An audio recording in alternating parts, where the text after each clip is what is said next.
morning, ladies and gentlemen. Today we are going to share a story with you about how a group of people have been working with Enactus St. Mary's to develop, grow, and transform their community using a sustainable approach. through environmental action and education. We are Enactus St. Mary's. My name is Mitch. Janet, Shiva. Anna, and I'm Takvia, Jenna, Mark, and Zach. Mulgrave Park is a large public housing complex in the north end of Halifax. Designed as an experiment to relocate families from Africville once the government decided to move the city down onto their land. the residents are still suffering from the consequences of these historical, social, and economic conditions. When people think about Mulgrave Park, they have pre-existing perceptions. A rundown community with poor foundations. People who are uneducated and unmotivated. Facing impossible challenges. When a community hears this enough times, they start to believe it themselves. So how can a community use concepts of sustainability to change perceptions? To empower community members to overcome their challenges. To answer this, we started Progress in the Park. Progress in the Park seeks to highlight the community's strengths. The project focuses on education, entrepreneurship, and environmental action. Through a collaborative approach with community leaders, we engaged in a thorough needs assessment. They identify their own needs and help to create solutions, which resulted in 4 unique initiatives. The first initiative was the creation of a community garden. Raise your hands if you have access to fresh fruits and vegetables whenever you want.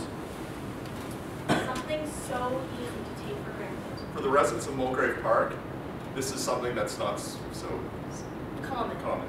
Many of the residents are dependent on the food bank. Food bank supplies are low and rarely fresh. Eating healthy should not be just for those that can afford it. It should be for everyone. Enactus St. Mary's created a foundation for a community garden by partnering up with Common Roots Urban Farms and the Ecologic Action Center. The Metro Housing Authority donated $10,000 towards its construction. The community came together for one whole day in support of the garden. They built 12 raised beds, grew over 30 different types of fruits, herbs, and vegetables with a yield of over 650 pounds. The garden is about more than just food. It is about changing attitudes. It is not common to see kids walking home with their pockets overflowing with basil and other fresh herbs, or sticking with a zucchini or a carrot when no one else is looking. Residents learn how to plant, grow, and maintain the garden and its facilities. Through educational workshops, the children learned about the different parts of plants. Then they took that knowledge into the kitchen. In the cooking lessons, taking plants to plates. We are changing the children's perception of what food is and where it comes from. Kids whose normal summer diet would consist of chocolate bar chips and pop are now excited to eat fresh fruits and vegetables right from the garden. Or creating their own treats such as pumpkin and zucchini muffins. To make the garden more sustainable, the community started a rainwater harvesting program which collected 4,000 liters of water this summer. To allow year-round harvesting, we will be installing greenhouses constructed from recycled materials. We're going to double the number of garden plots and garlic beds and eco landscaping. Our second initiative was Progress Kids. Through Progress Kids, we encourage the children to work towards a common wish, a community playground. Having a playground will get the children outdoors, promote physical activity, and connect them to the environment. We inspire the children to take action, setting short and long-term goals towards the playground. Using entrepreneurial action, the kids hosted events to fundraise money for the playground. They have already raised over $1,500. And recognizing the kids' passion, a local councillor donated $56,000 towards the park. The youth are inspired to create social enterprises. To assist with this, we have partnered with Hope Blooms, another youth-focused social enterprise in Halifax. Progress Kids' first idea is Seeds for Progress. The youth will spread the knowledge they've learned and share their own stories through selling seed packets to other communities. The packets will be designed for beginner gardeners and will include gardening information on topics such as rainwater harvesting and companion planting.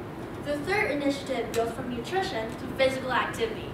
Raise your hands if you remember the freedom of riding your first bike. For the residents of Mulgrave Park, this memory is non-existent because a bike is a luxury many cannot afford. Through Biking Up, residents will have access to refurbished bikes, improving their physical health, cutting transit costs, and shifting gears towards a more sustainable form of transportation. The program has already collected 30 bikes for community members. Ages 6 to 60 will be riding through Mulgrave Park this summer. We currently have more people applying for bikes than we have to give, so if any of you in the audience today have a bike that's in need of a new home, please let us know after the presentation. The fourth initiative, My Green Park, focuses on waste management. Under My Green Park, the residents will start a community-based micro-business. Right now, the city pays external contractors to manage waste in Mulgrave Park. Instead of paying people from the outside community to dispose of waste, the social enterprise will take a city contract and employ people from within the community. This will earn the community additional revenue and educate the residents on the importance of waste management. Collected recyclables will be used to generate additional income. The plans created by the program support the triple bottom line approach of all Progress in the Park activities. Progress in the Park has inspired many youth to think sustainably and eat healthier.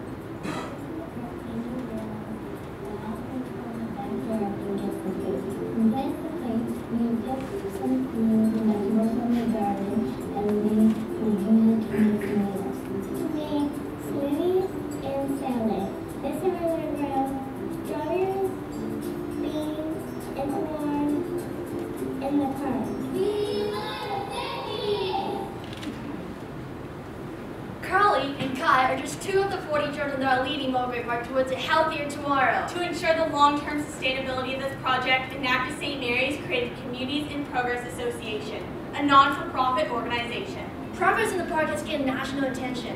We've been selected as one of the 10 community gardens for an exclusive partnership. The company will donate 1% of all revenues, and this will be divided between the gardens. Progress in the Park is taking action to create change in Mulgrave Park and beyond.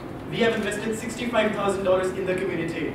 The project is using environmental education to change the livelihoods of 329 individuals. And started green social enterprises. The community is changing perceptions. Progress in the Park is just one of our 10 projects changing the world in which we live.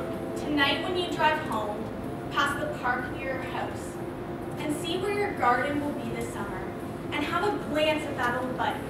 Remember how different your life would be if you did not have access to any of it. And now, raise your hands if you see a better future for Mulberry Park.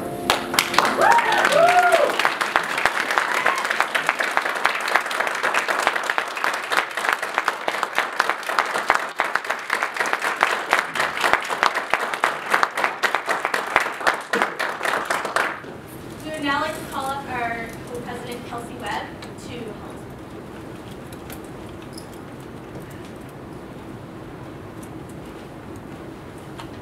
How did this project start? Yeah, so I can answer that. One of our project managers, actually, her name's Paige, comes from this community. So she grew up near this community, Mulberry Park, and when she heard of Enactus and all the great things it kind of had to offer, she kind of leveraged that. It's only been on operation for a year and a half, and it's already completed. What would you say is the participation rate, the families that are there and the kids that are there? Yeah. So right now they're focusing more of their efforts on the kids, and like you mentioned in the presentation about changing attitudes. But because Paige came from this community and she knows the people and she knows the residents, people are just so encouraging and so excited. Like I know, for example, when I went back in September and we did like a clothing drive to change clothes and produce that sustainability, the kids were so welcoming to me, and I just met them. They were all so excited to learn from other people and to get that chance to learn and to learn from each other. So I think it's been great. Yeah. Have you had any resistance? I think there's always going to be a little bit of resistance. I don't know the exact figure per se, but like I said earlier, because Paige came from the community and because we involve the community members in developing what we want, what initiatives we wanted to implement in the park, you know, it's not like we're just going in and providing things. We want to include them in that process and that needs assessment. So it's, To add to that, like I said in the presentation, we engaged community leaders in the needs assessment itself. It was our ideas that we were implementing on them. We talked to them, and frankly, like one of the parents told us that they need a community garden and like they need a playground for the kids. So it wasn't our ideas that we were like pushing onto them. It was their needs that they felt that this is what they need for a community to become sustainable. So we worked with them and we created these things, and now it's all great now. which is, for example, like the park playground wasn't safe. So we received multiple kind of testimonials from the residents, the kids themselves. It wasn't safe to play on, and it wasn't, you know, a good environment. So they came to us and talked about that, and then we started implementing the park. Do you have a plan for ongoing consultation with the community? Yeah, that's actually a good point. We have a mentorship program that we didn't actually mention because we only have such a short amount of time. But similar to our other projects, we partner residents in the community, primarily the adults and even sometimes the children, to some of our Enactus members to help them sustain their business or to help them with their job search type thing.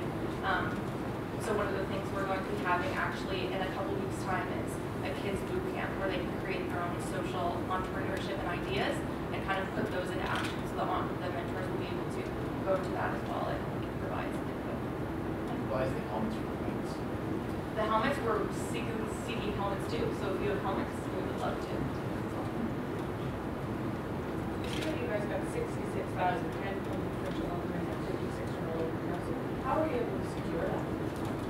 I think it's the passion of our entire team and with this project. So, like we said, our local councillor, she's so involved in this project, and she wants to see the perceptions of the north end of Halifax really change and expand for the better. So she's been able to come to multiple events. I know I've been there with her, and she goes and she spends hours just hanging out with the kids or with the playground and stuff. So they've really been invested, and I think that's what's really changed and what's really empowered them to want to donate so much. And just to add to that, it really ensures a sense of trust.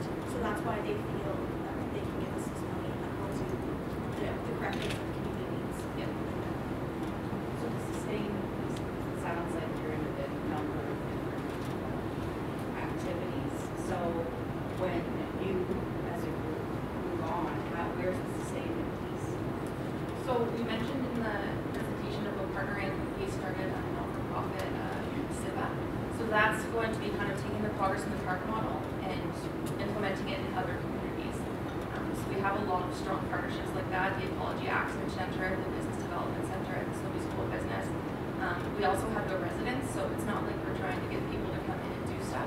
We're teaching them the benefits of how to eat healthy in the workshop so they can be teaching others in the community. Do you have any ideas to expand this to different communities? Or? Yeah, so that's the idea. Is right now the SIPA is to, right now since it is a year and a half of its conception, we're really trying to figure out what this community needs, but because it has been so successful, we're definitely looking at other opportunities and So one of the other reasons after Great SIPA was that we have built a framework of five Judges, projects. the time for the question period has expired. Please join me in thanking the St. Mary's University